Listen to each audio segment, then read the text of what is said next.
At the time of this recording, we're halfway through the first season of The Acolyte, and a lot of people are concerned about the numerous retcons and potential retcons on the show, including the possibility of ruining Anakin Skywalker, aka Darth Vader.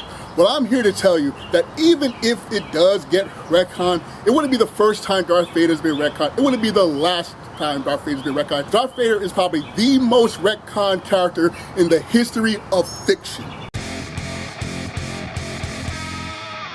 Hello, I'm High Heel Knight.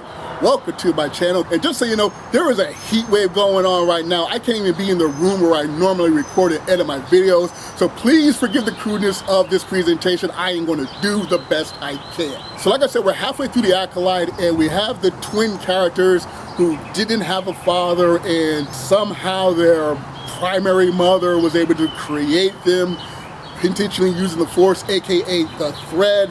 And if so, does that ruin the specialness of Anakin Skywalker, because he's supposed to be the only person that was born of the Force, he's supposed to be the chosen one and all of that. If that happens, if that retcon happens, it wouldn't be the first time. Darth Vader's been retconned over and over and over again, and it began with the 5 immortal words that were said in Empire Strikes Back. Now, before I get to explaining how Darth Vader has been retconned over and over again, let me be clear what I mean by reboots and restarts and retcons and all of that.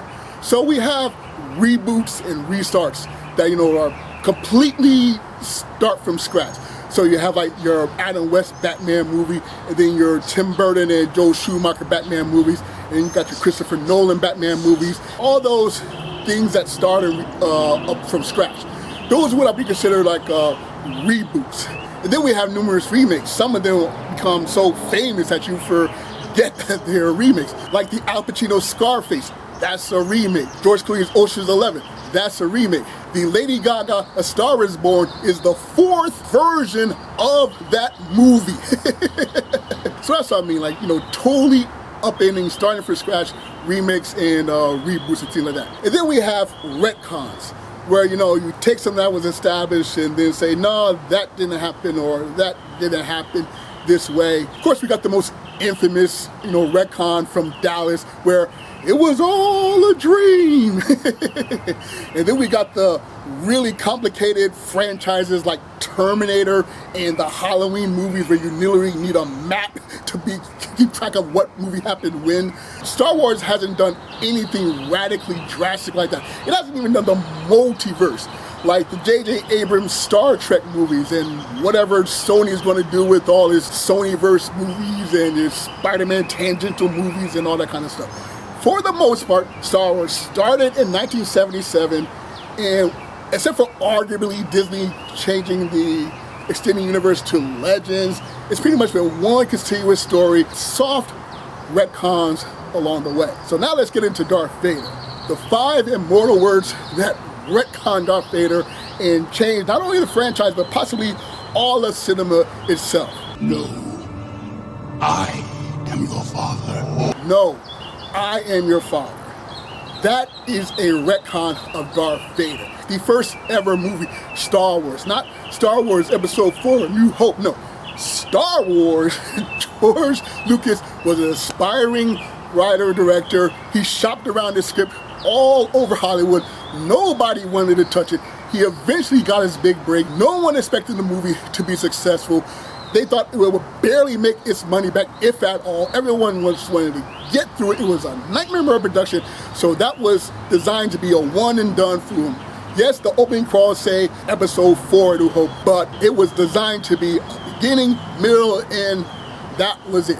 But obviously, that didn't happen. Star Wars was an unfathomable success. Star Wars was one of the movies that literally brought the term blockbuster. Sequels were very rare back then. Okay, it's not like today where people are trying to make 10, 12 movies before they even have a script for the first one. No, back then, sequels were rare. They were frowned upon, quite frankly. And trilogies were even rarer. And even if you got a sequel, it was just the next adventure. It was just the next story. See James Bond stop a madman from robbing Fort Knox.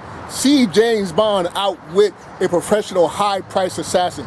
See James Bond get revenge against a drug lord for killing his best friend. James Bond will return. eventually. We weren't expecting things to really connect well or directly with the previous film. So when Darth Vader says, "No, I am your father," it is a shock because nothing set that up in the previous movie. Darth Vader was Darth Vader, that's it. He was just the top henchman of the Empire. He's like Oddjob from James Bond. He's like Goro from Mortal Kombat. When Obi-Wan says Darth Vader killed Anakin Skywalker, he meant a guy named Darth Vader, not Darth, a Sith title. No, his first name, Darth. Darth Vader killed Anakin Skywalker, and that was it. So here comes episode 5, upending everything with those simple 5 words, "No, I am your father."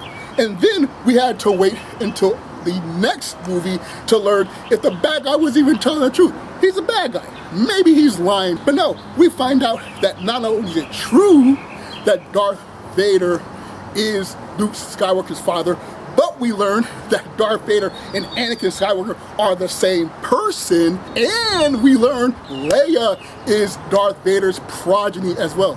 You know, Leia, the woman that Darth Vader mind probed in the first movie and tortured in the second movie, yet never sensed any type of force sensitivity in her, never sensed any type of familial connection to her. That's more soft retcons with Darth Vader. But it doesn't end there, because then we go to the prequels. And not only is Anakin Skywalker a Jedi that was corrupted by the dark side. A boy. His cells have the highest concentration of midichlorians I have seen in a life form. It is possible he was conceived by the midichlorians. You refer to the prophecy of the one who will bring balance to the Force. You believe it's this boy? It's like, what? So that's another small retcon. In fact, not only does that, add to his origin, but it's a soft retcon to his ending. Because now we don't have a father just sacrificing himself to save his son and, go against his master. Now we have a character fulfilling his long prophesized destiny. He was destined to bring balance to the Force. But it doesn't stop there, because we also learned that Anakin Skywalker built C-3PO as a gift for his mother. Does he recognize C-3PO in episode 5? No, he doesn't seem to be bothered at all. This is a droid he hand-built for his mother, and that droid wind up becoming the main manservant for his wife. So he's going to remember that droid. And speaking of droids, we have R2-D2. He was the astromech droid for Anakin Skywalker during the Clone Wars. You look at what we now call episode 4, and Obi-Wan's like, Darth Vader murdered and killed your father. R2-D2 should be like, what you talking about, Obi-Wan? Man, I know you, and I know what happened. Yo, C-3PO, tell them what happened. I want to relay everything. You just translate all these bleeps for them so I can tell them the real story about what happened to Anakin Skywalker / Darth Vader.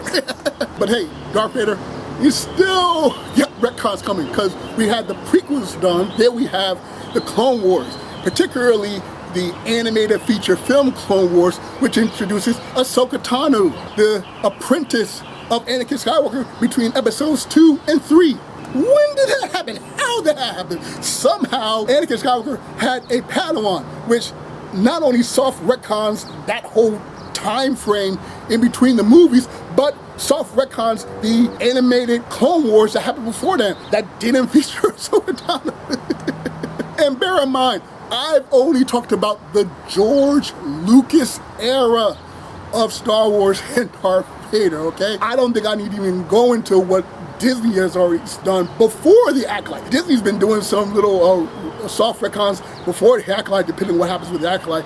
And even after the Acolyte, there's probably going to be a couple more as the years go by. Star Wars has been going on and on and on and on and on without any type of major reboot, remake, remaster. No, Star Wars either just jury rigs an explanation to explain things. So what I told you was true, from a certain point of view.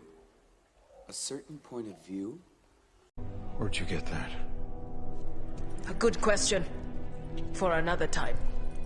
Or it just ignores what it doesn't want to talk about anymore. We'll ignore the holiday special. We'll ignore the Ewok movies. We'll ignore Star Wars Resistance. All that stuff happens. We just either jury rig an explanation, or we just say, yeah, we don't talk about this. So there are retcons all over Star Wars, and Darth Vader is probably the most retcon character in the history of fiction when it comes to long-form, multi-decade stories. Granted, I'm not an expert on soap operas, so maybe there is some more retcon, and I don't follow Doctor Who. I know they had a whole regeneration gimmick, so maybe it's actually him. And before you get too mad at me, let me put it this way. There's a big difference between these three people being the same character in an ongoing story versus these three people being the same character in an ongoing story. So whatever happens with the Acolyte coming up, I don't think it will straight up upend the tale of Anakin Skywalker, but you know, don't be surprised if it throws some weird monkey wrenches into the problem. I mean, where they got Kiri Amandi, or however you pronounce that guy's name, he wasn't even supposed to be born during that time of the story, but there he is, and he's the guy that flat out said he was trained in the Jedi art. My only conclusion can be that it was a Sith Lord. Impossible. The Sith have been extinct for a millennium.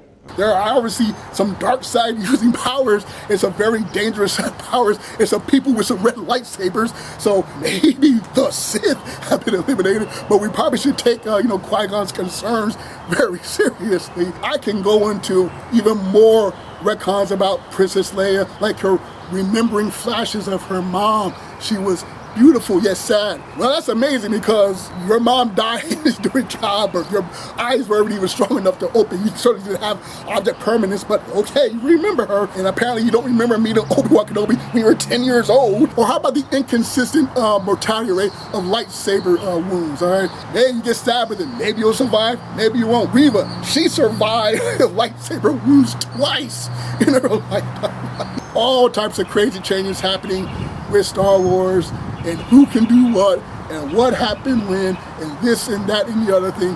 And it all kicked off way back when Darth Vader said those immortal 5 words. When I first saw the dialogue that said, "Luke, I am your father," I said to myself, he's lying. I wonder how they're gonna play that lie out. Obi-Wan never told you what happened to your father. He told me enough. He told me you killed him. No, I am your father. It all kicked off with George Lucas. Those 5 words got the ball rolling, and that ball's been rolling ever since. Yeah, it's nothing new, okay? Yes, as a fan, I know it is annoying when these changes happen, because what makes Star Wars precious is that it is one big story. That what happens before affects what happens to come, and what happens in the future was affected by the past. So don't blame Kathleen Kennedy, don't blame Leslie Headland, don't even blame Rian Johnson, don't blame J.J. Abrams, don't blame Jay Filoni. They're all guilty of it. All of them. The retcons keep coming and they don't stop coming. The power of one, the power of two, the power of many. Oh, they're destroying the fandom. They're wrecking the continuity. They're destroying this character. They're obliterating that character. Yeah, they probably are, because that's what they've been doing. It's annoying, it's frustrating, but it's gonna happen because it's happened before and it happens again. It'll probably keep on happening until there is that firm, hard, 100% page 1 reboot. So, going forward, whenever you get frustrated about these changes, just as we had those 5 words that immortalize, the changes, I'm going to give you 5 words from another franchise to live by to help you feel a little calmer. When these nonsense, bonkers, strange, what are you talking about changes and retcons and alterations and points of view occur, don't get too frustrated. Don't get too upset. Don't claim that Star Wars is dead. Instead, just quietly repeat to yourself. Oh shit, here we go again. 4 episodes of The Acolyte down, 4 more to go. When the season's over, I'll probably make a quick little update video. But for now, I hope you enjoy this video. Like, share, subscribe, comment, you know the whole deal. I've been High Heel Knight. Thank you for watching. Remember, find inspiration everywhere.